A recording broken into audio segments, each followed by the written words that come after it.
everyone and welcome. So I'm coming to you with another yoga class with Aira. We are going to be doing some low back love in today's class because she is getting heavier and heavier every day. As she gets bigger, I've noticed that it's important to think more and more about my own posture and about doing stretches before and after carrying her, and just about in general how I'm standing when I'm holding her to prevent any kind of low back strain. So this class is going to be focused on the low back. It's going to be focused on stretching this area, on giving some attention, giving some love, and we're going to go as long as we can with Aira playing and doing things and maybe doing some yoga postures around us. All right, so let's get started.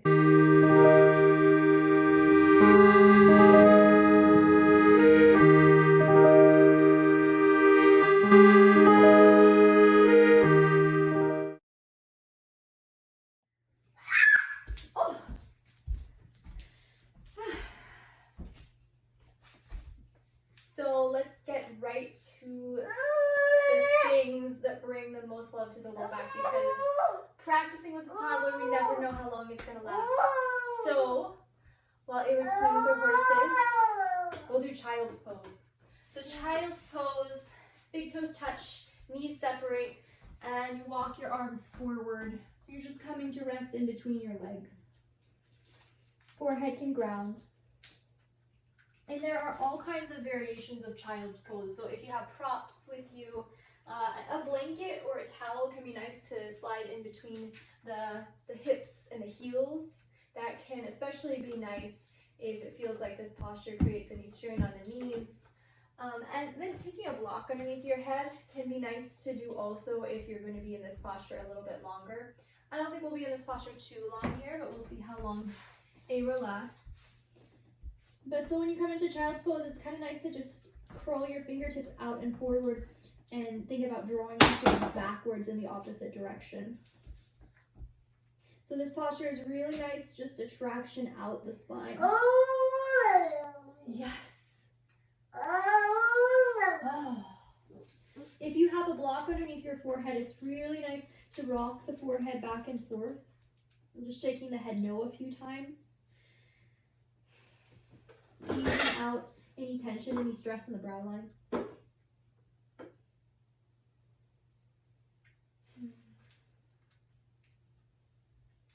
And then it can be nice, especially if the low back is a little achy, to do a little self-massage here by pressing your palms onto the low back and just thinking about lengthening out the sacrum.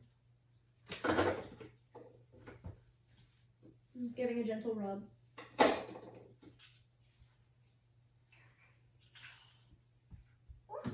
And you can stretch your hands back out if they're not there already. And just think about curling your fingertips even an inch or two farther forward, drawing your hips even farther back.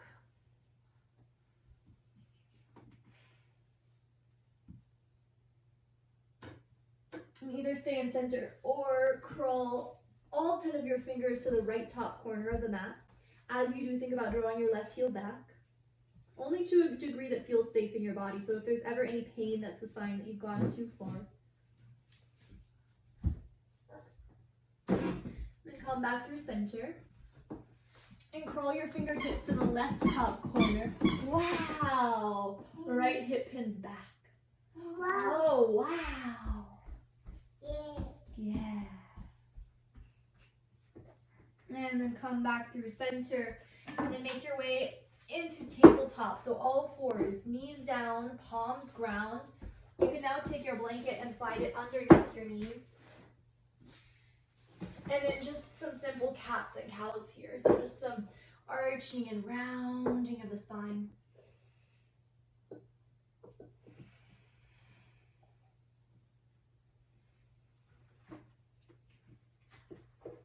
A moment or two to connect with breath. Yes. Good. Either stay with these cats and cows or tuck the toes and lift the hips to come into downward facing dog. As you press down into your knuckle pads, think about the hips drawing higher up to the ceiling so the spine becomes nice and long here. Nod your head. Yes. Shake it. No. Open, close your lips, releasing any tension in the jaw.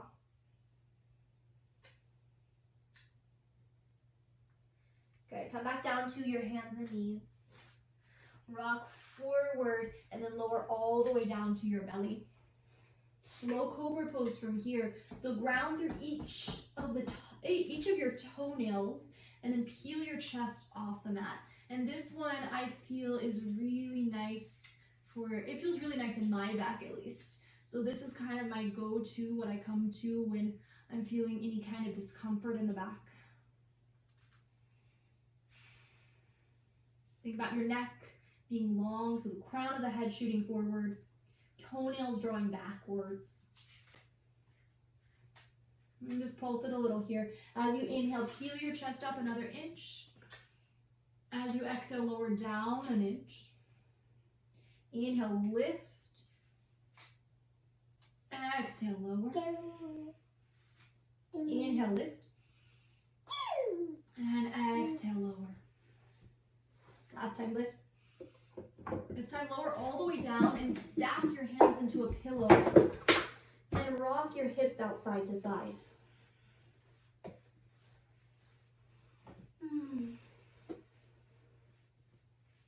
And just keep going, just rocking the hips side to side, side to side.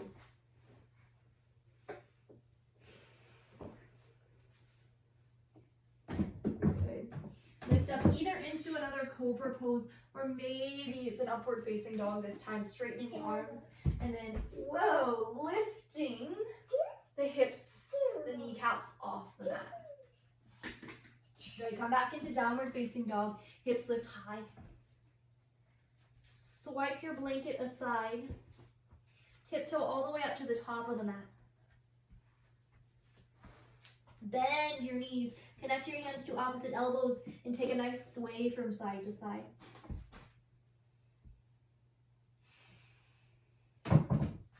Open, close your lips again. Stick out your tongue.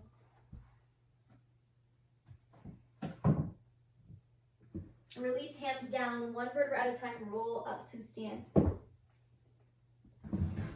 Sweep the arms up, breathe in. Hands come into the center of your heart and all the way alongside you. And then we'll transition into what we call half dog or puppy dog at the wall. So that is a good alternative to downward facing dog if downward facing dog isn't for you for whatever reason, whether there's discomfort in the hands, wrists, or you just don't like to be in an inverted posture. Half dog at the wall is really, really nice for stretching the back. It's kind of, I think, almost a better stretch for the back than downward facing dog. So you can just come to the wall and take your hands at the same level of your hips and then walk back. And you want your body to be in an L shape. It doesn't have to be perfect, but the chest is parallel to the ground. Legs are parallel to the wall in front of you. Where did Aira go? Oh, I don't know. Oh, there you are. Ooh. And then you just want to think about pressing your knuckle pads into the wall, drawing your sits bones back behind you so the back is tractioning out, lengthening out. Hello.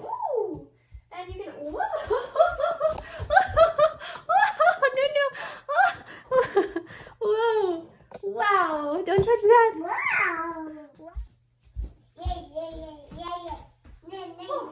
Oh, I had a little outtake there because Aira just stole the camera and threw it away. But we are back.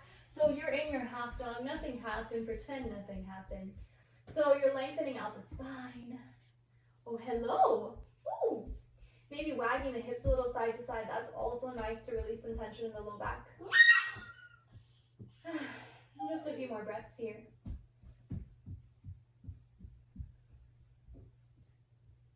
Good, and then walk back to the wall, come back up to standing. So, Aira, so let's talk about posture. So one thing that I noticed when I pick up Aira, who's getting pretty big now, bigger and bigger, heavier and heavier by the day, you're growing and it's great. So one one thing that I notice when I hold her, sometimes I, stand on one leg, but you really want to be centered. You're squirming when you're holding your little one, if you have one. Or even if not, this is just kind of good to think about when you're picking up a heavy object. So, wow, where did Ava go? Wow, where's Ava? You doing down? Oh my goodness, you're doing downward facing dog too. That's great. Wow, good job. That looks great. Wow, Ava. So if you have a little one or a heavy weight, what you want to think about, what I find helpful to think about when picking her up is, instead of leaning forward like this to pick her up, I find it's a lot easier on my back if I bend my knees and try to keep, more or less normal curves of the spine as much as is possible. And then, wow, to lift up. Wow, just like that. Wow, wow, wow. So it's more in the legs than it is in the back. Wow, wow, wow, wow.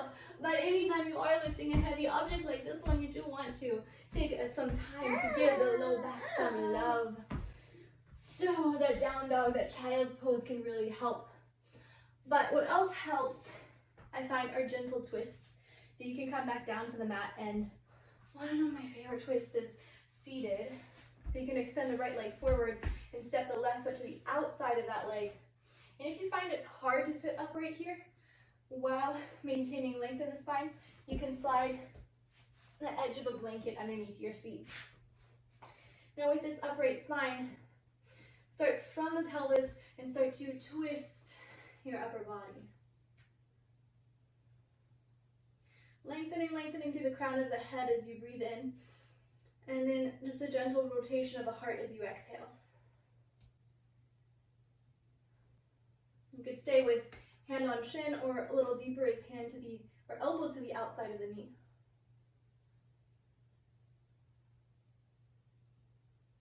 A couple of breaths here.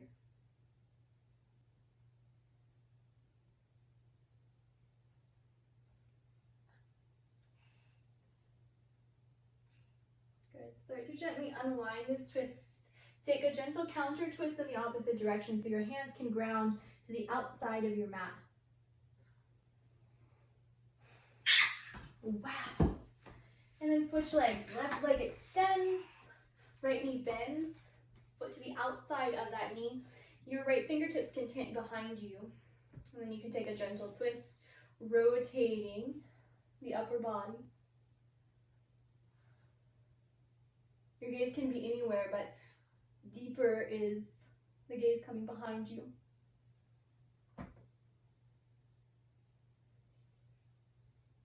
Breathe in to lengthen the spine. And then breathe out for just a gentle rotation. Big shoulder blades in.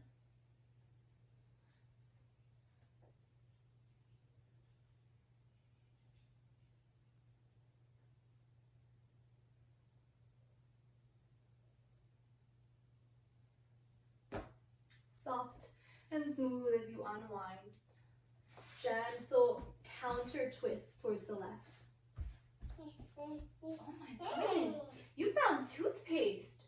Wow, what are you going to do with that? Toothpaste. You're going to give that to Dada? Wow. Oh no, are you okay? Oh no. So unwind the legs and we will make our way down to the mat. I know this is the end of practice for me because I get crawled on all the time. Who are you saying bye-bye to? Silly. Hey, bro. Are you going night-night? You going night-night? Night-night. You going night-night. You going night-night.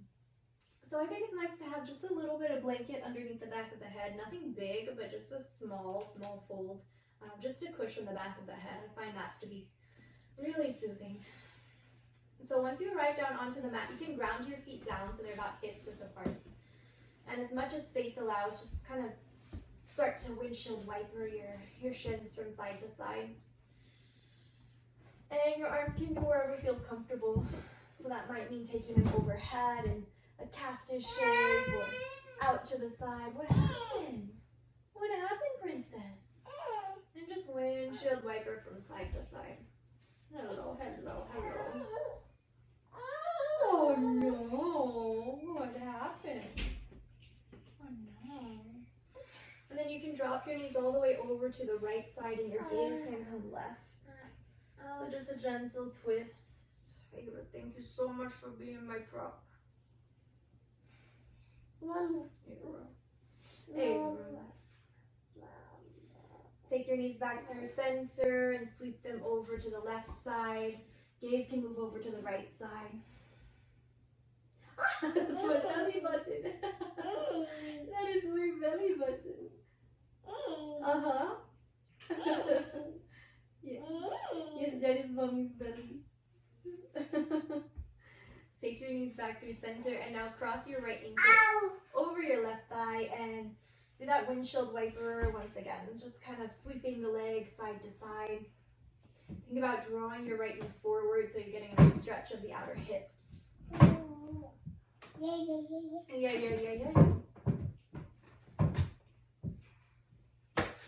Oh my goodness. Drop the knee all the way over to the left. Move your okay. Move your gaze off to the right. Oh no. Draw the legs back through center and then switch to the left ankle. Oh! Come here, Ava. So cross the left ankle over the right, switch to the other side, and then just pause on that twist. So the left sole of the foot is grounded. And breathe in and out of the nose and let yourself be here for a moment.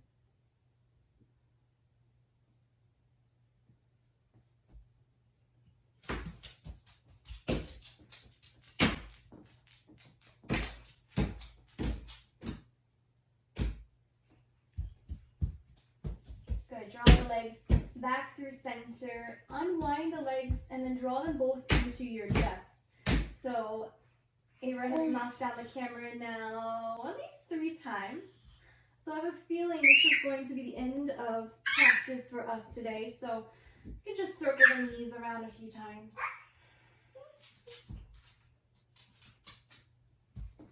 And circle them the opposite way. And with Ava and all the animals running around, I'm just going to bookmark the Shavasana for later. Oh no! Ava, come here. Uh-oh. Come here, baby. So give yourself one last squeeze of your knees into your chest. You can draw your knees to your nose. And then rock onto your right side. And lift yourself up to seated. Hello, come here. So you can come into a long, tall, upright spine. Yes. Yes, come into a long, tall, upright spine, and no matter how much chaos there is around you, just let it be for the moment. Look at the camera. Can you say hi? Say hi. Okay, Baba. Okay. Thank you for joining our practice. We enjoyed having you here, didn't we? Can you say bye-bye? Say bye-bye now? Say bye-bye, bye-bye, bye-bye, bye-bye, bye-bye. See you next time.